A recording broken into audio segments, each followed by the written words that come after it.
Hello दोस्तों, नमस्कार। KP teacher academy में आपका हार्दिक स्वागत है। आशा करता हूँ स्वस्थ होंगे, अच्छे होंगे। दोस्तों, आज हम हिंदी पेडागोजी का 15 क्वेश्चन सेशन लगाएंगे, जो कि सीटेट परीक्षा की दृष्टि से बहुत ही महत्वपूर्ण होगा। वीडियो को लाइक करें, जैसा शेयर करें, दोस्तों साथ में चैनल को सब्सक्राइब करें, बेल आइकन प्रेस कर लें, जिससे कि नोटिफिकेशन माध्यम से आपको वीडियो मिलती रहेंगी। तो आज का हम फर्स्ट क्वेश्चन स्टार्ट करेंगे। भाषा शिक्षण में कौन सा बिंदु सबसे कम महत्वपूर्ण है? ए भाषाई अभ्यास, बी भाषिक परिवेश, सी पाठ्य सामग्री, डी परीक्षाएं। तो क्वेश्चन में पूछा जा रहा कि भाषा शिक्षण में कौन सा बिंदु है जो कि सबसे कम महत्वपूर्ण है। क्वेश्चन नेगेटिव में पूछा गया है। क्वेश्चन को इस प्रकार से समझें और फिर उसके अकॉर्डिंग आंसर दें।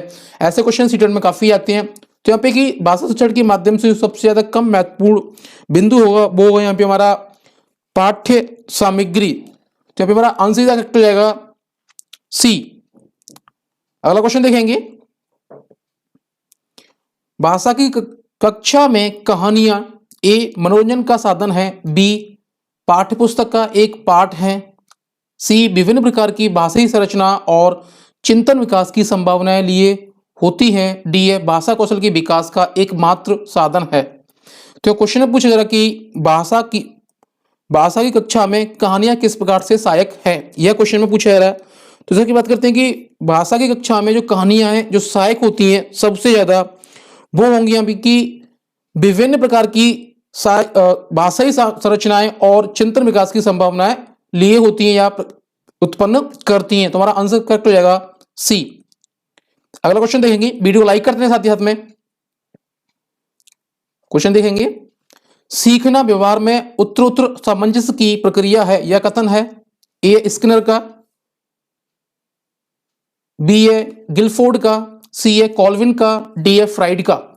तो क्वेश्चन में कथन पूछा गया है। कथन में पूछा जा रहा है कि सीखना व्यवहार में उत्तरोत्तर सामंजस्य की प्रक्रिया है। तो यह कथन किस मनोविज्ञान के द्वारा दिया गया है, यह क्वेश्चन पूछा जा रहा है।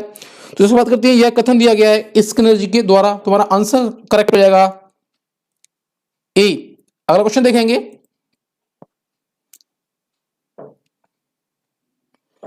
रजनी अपनी बात कहते समय अपनी मातृभाषा के शब्दों का प्रयोग करती है, आप क्या करेंगे?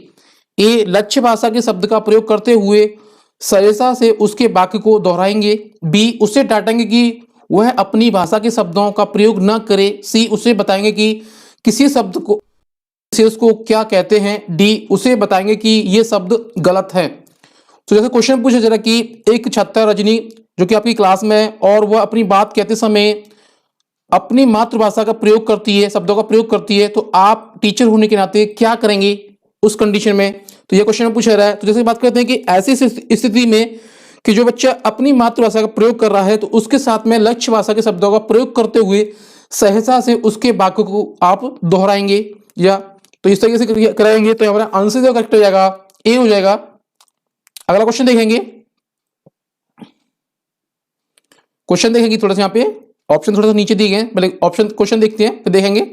किसी रचना के बारे में स्वतंत्र राय बनाने का आत्मविश्वास विकास करने के लिए आवश्यक है, ए कवि और कविता बोध, आगे देखते हैं, बी है साहित्य बोध और ऐतिहासिक बोध, सी है साहित्य बोध और छंद बोध, डी है भाषा बोध और साहित्य बोध। तो ये ऑप्शन दिए गए। क्वेश्चन एक बार और देखेंगे।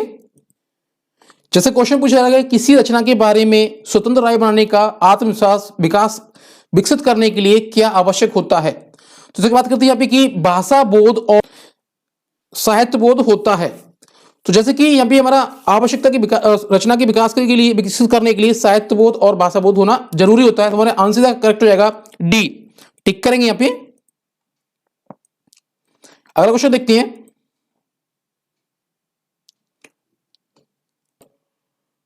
द्वितीय भाषा के रूप में हिंदी सीखने का मुख्य उद्देश्य है, ए मानक हिंदी लिखने में निपुणता प्राप्त करना, बी है हिंदी और अपनी मातृभाषा के अंतर को कंठस्थ करना, सी है हिंदी के व्याकरण पर अधिकार प्राप्त करना, डी है दैनिक जीवन में हिंदी में समझने तथा बोलने की क्षमता का विकास करना। तो क्वेश्चन पूछा जा रहा है कि द्वितीय भाषा के रूप में हिंदी सीखने का मुख्य उद्देश्य क्या होगा, यह क्वेश्चन पूछा रहा है। तो जैसे बात करते हैं कि द्वितीय भाषा के रूप में हिंदी सीखने का जो मुख्य उद्देश्य होगा वो कि दैनिक जीवन में हिंदी में समझने और बोलने की क्षमता का विकास करना होगा। उद्देश्य, तो हमारा आंसर करेक्ट हो जाएगा डी। अगला क्वेश्चन देखेंगे, वीडियो को लाइक करते हैं, साथ में दोस्तों साथ में शेयर करें, चैनल को सब्सक्राइब करें, बेल आइकन को प्रेस कर लें, जैसे कि नोटिफिकेशन माध्यम से आपको वीडियो मिलती रहेंगी। तो क्वेश्चन देखेंगे, राष्ट्रीय पाठ्यचर्या की रूपरेखा 2005 के अनुसार कौन सा कथन सही है?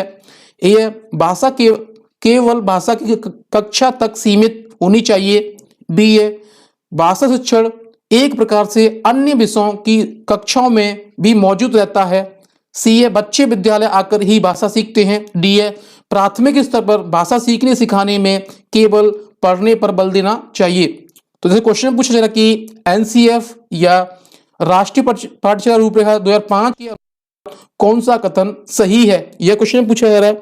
तो सही कथन की बात करते हैं कि भाषा शिक्षण एक प्रकार से अन्य विषयों की कक्षाओं में भी मौजूद रहता है। तो यह एनसीएफ अकॉर्डिंग हमारा करेक्ट हो जाएगा।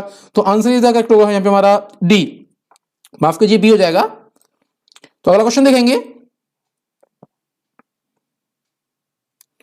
उच्च प्राथमिक स्तर पर हिंदी भाषा की पाठ्य पुस्तक का निर्माण करते हुए आपके लिए सबसे कम महत्वपूर्ण है। क्वेश्चन नेगेटिव में पूछा गया है, ऑप्शन देखेंगे इसके। समृद्ध हिंदी साहित्य की छटा का प्रदर्शन करना, ए के अकॉर्डिंग। बी है, भाषाई क्षमताओं को बढ़ावा देने के अभ्यास। सी है, समस्त व्याकरण बिंदुओं का समावेश। डी है, भाषा की विधिवत छटाओं को समेटने वाले पाठ। तो क्वेश्चन पूछा जा रहा है कि उच्च प्राथमिक स्तर पर हिंदी भाषा की पाठ्य पुस्तक का निर्माण करते समय आपके लिए सबसे कम महत्वपूर्ण क्या है, या कम महत्वपूर्ण क्या होगा, यह क्वेश्चन में पूछा जा रहा है। तो जैसे कि बात करते हैं, सबसे जो कम महत्वपूर्ण होगा वो होगा कि समस्त व्याकरण बिंदुओं पर समावेश करना। तो हमारा आंसर करेक्ट हो जाएगा यहाँ पे हमारा सी। अगला क्वेश्चन देखेंगे, क्वेश्चन थोड़ा बड़ा है, एडजस्ट करेंगे यहाँ पे।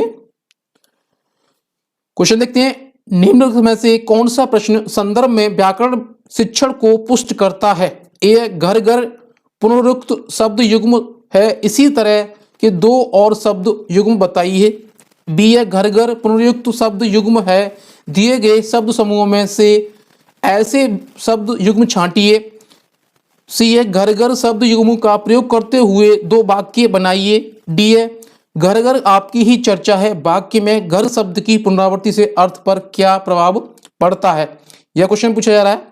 तो जैसे कि बात करते हैं कि क्वेश्चन पूछा जा रहा है कि निम्नलिखित में से कौन सा प्रश्न है जो कि संदर्भ में व्याकरण शिक्षण बिंदु को पुष्ट करता है या व्याकरण बिंदु को बताता है, यह क्वेश्चन में पूछ रहा है। तो जैसे कि बात करते हैं कि घर घर आपकी ही चर्चा है, वाक्य में घर शब्द की जो पुनरावृत्ति हो रही है उस अर्थ पर क्या प्रभाव पड़ता है, यही हमारा व्याकरण शिक्षण के बिंदु से पुष्ट करता है। तो हमारा आंसर करेक्ट हो जाएगा डी, टिक करेंगे। अगला क्वेश्चन देखते हैं, भाषा सीखने में जो त्रुटियां होती हैं, ए है, उन्हें कठोरता से लेना चाहिए। बी है, उन्हें जल्दी से दूर किया जाना चाहिए। सी है, वे बच्चों की त्रुटियों की ओर संकेत करती हैं। डी है, वे सीखने की प्रक्रिया का स्वाभाविक हिस्सा होती हैं जो समय के साथ दूर होने लगती हैं। तो क्वेश्चन काफी अच्छा पूछा गया है। क्वेश्चन पूछा जा रहा कि भाषा सीखने में जो त्रुटियां होती हैं वो किस प्रकार से है, यह क्वेश्चन पूछा जा रहा है। तो जैसे बात करते हैं कि भाषा सीखने में जो त्रुटियां होती हैं वे सीखने की प्रक्रिया का एक स्वाभाविक हिस्सा होती हैं जो कि समय के साथ दूर होने लगती हैं। तो हमारा आंसर करेक्ट हो जाएगा यहाँ पे हमारा डी, टिक करेंगे। अगला क्वेश्चन देखते हैं,